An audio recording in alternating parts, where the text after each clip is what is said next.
आज पूरा देश विभाजन की त्रासदी की स्मृति दिवस में एकत्र होकर के इतिहास के उन काले अध्यायों को स्मरण कर रहा है।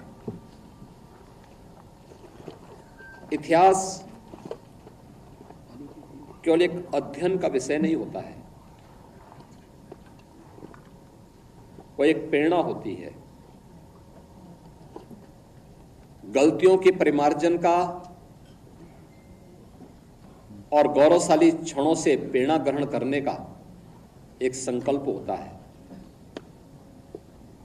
और विभाजन की त्रासदी हम सबको इन्हीं बातों की ओर ध्यान आकर्षित करती है। आखिर क्या कारण था कि दुनिया का एक सनातन राष्ट्र हजारों हजार वर्षों से जो एक भारत रहा हो, वह भारत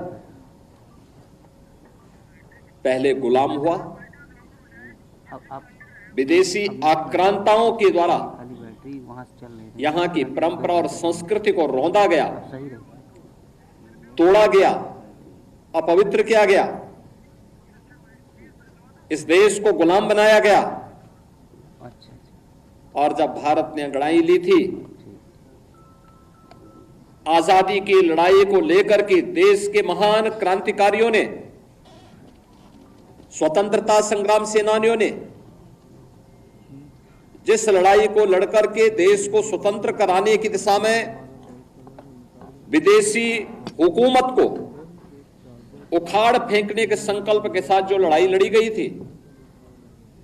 जब उसकी पूर्णता का समय आया तो विभाजन की त्रासदी का सामना इस सनातन राष्ट्र को करना पड़ा। जो कार्य इतिहास में किसी युग में नहीं हुआ, वह दुर्भाग्य से सत्ता लोलुप कांग्रेस की सत्ता के प्रति अभिलिप्सा ने, लोलुपता ने त्रासदी के रूप में, विभाजन की त्रासदी के रूप में हम सबके सामने प्रस्तुत कर दी और स्वतंत्र भारत को एक ऐसा नासूर दे दिया जो आज भी इस भारत में आतंकवाद के रूप में, उग्रवाद के रूप में, अलगाववाद के रूप में लगातार पूरे भारत को दंश दे रहा है। कौन नहीं जानता कि अगर तत्कालीन राजनीतिक नेतृत्व दृढ़ता का परिचय देता, दुनिया की कोई ताकत इस अप्राकृतिक विभाजन को मूर्त रूप नहीं दे पाती। लेकिन दृढ़ इच्छा शक्ति का अभाव, सत्ता लोलुपता,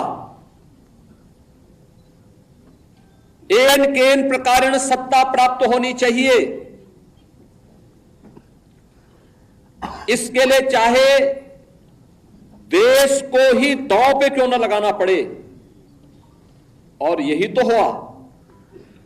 यही 1947 में भी हुआ और 1947 के बाद भी लगातार यही हो रहा है। जब भी इन लोगों के हाथों में सत्ता आई, इन्होंने देश की कीमत पर राजनीति की और उसकी कीमत